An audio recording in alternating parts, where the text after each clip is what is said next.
Ang ating ebanghelyo ngayong Miyerkules, ika-18 ng Marso, ay hango kay San Juan, Kapitulo 5, versikulo 17 hanggang 30. Kaya't sinabi sa kanila ni Jesus, "Ang aking amay patuloy sa paggawa, at gayon din ako." Lalong pinagsikapan ng mga Hudyo na patayin siya sapagkat nilabag na niya ang batas tungkol sa araw ng pamamahinga, ay sinasabi pa niyang ang Diyos ang kanyang ama, at sa gayoy ipinapantay ang sarili sa Diyos. Kaya't sinabi sa kanila ni Jesus, "Dapat ninyong malaman na walang ginagawa ang anak sa kanyang sarili lamang. Ang ginagawa lamang niya ay ang nakikita niyang ginagawa ng ama. Ang ginagawa ng ama ay siya ring ginagawa ng anak, sapagkat minamahal ng ama ang anak at ipinakikita sa anak ang lahat ng ginagawa niya. At higit pa sa mga ito ang mga gawang ipakikita sa kanya ng ama at manggigilalas kayo.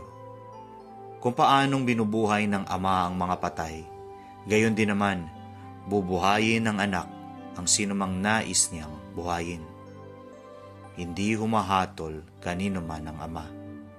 Ibinigay niya sa anak ang buong kapangyarihang humatol upang parangalan ng lahat ang anak, tulad ng kanilang pagpaparangal sa ama.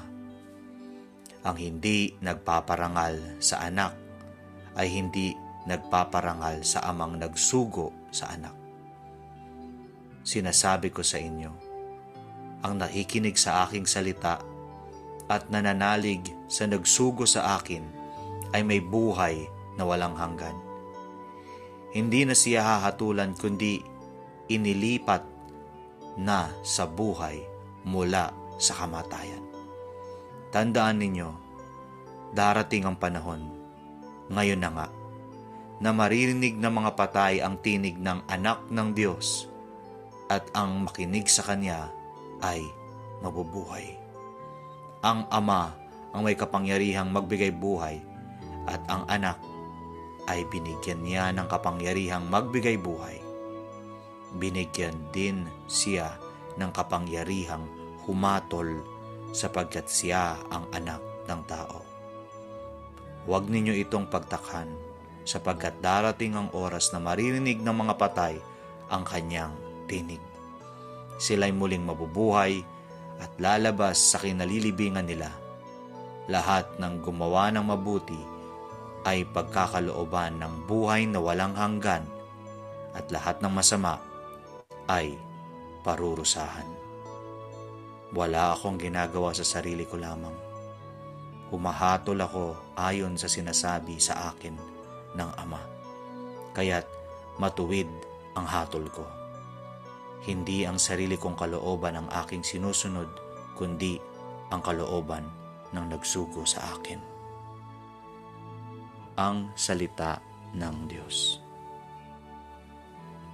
Ang ating faith food reflection ay mula kay Brother Angelo Valenton from Hand of the Sower Catholic Community, followed by a great son. Lumaki ako na si mama ay nagtatrabaho sa abroad at minsanan din kung makauwi. Kaya ang nandyan lagi ay si tatay para tumutok sa amin sa araw-araw. Kung anong tinuro ni tatay, yun ang aming susundin. Pero isang pinakanapansin ko, si tatay muna ang nauunang gumawa ng mismong tinuturo niya. He led us almost in everything we know in life. Reflecting on the gospel today, nakita ko na totoong si Jesus lang ang dapat na huwaran natin sa buhay. Hindi ito dahil sa basta lang na pagsunod niya sa kanyang ama, kundi ito mismo ang kaganapan ng kung ano at sino talaga siya. Parang sa aking tatay, ang malaking parte ng katauhan ko ay mula sa aking nakita at naranasan sa kanya. Pero ang punto dito sa Ebanghelyo ay ang katotohanan na ang tunay na kukumpleto sa akin ay ang Diyos. Tama nga talaga, ang kaganapan ng tao ay dahil at nagmumula siya sa Diyos. I am a sinner, full of flaws, and have tons of weaknesses.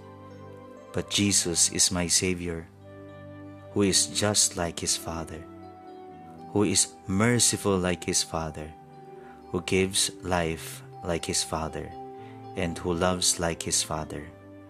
We have a great Father, followed by a great Son. Let us pray. Jesus, help me to be more like You. In the name of the Father, and of the Son, and of the Holy Spirit. Amen.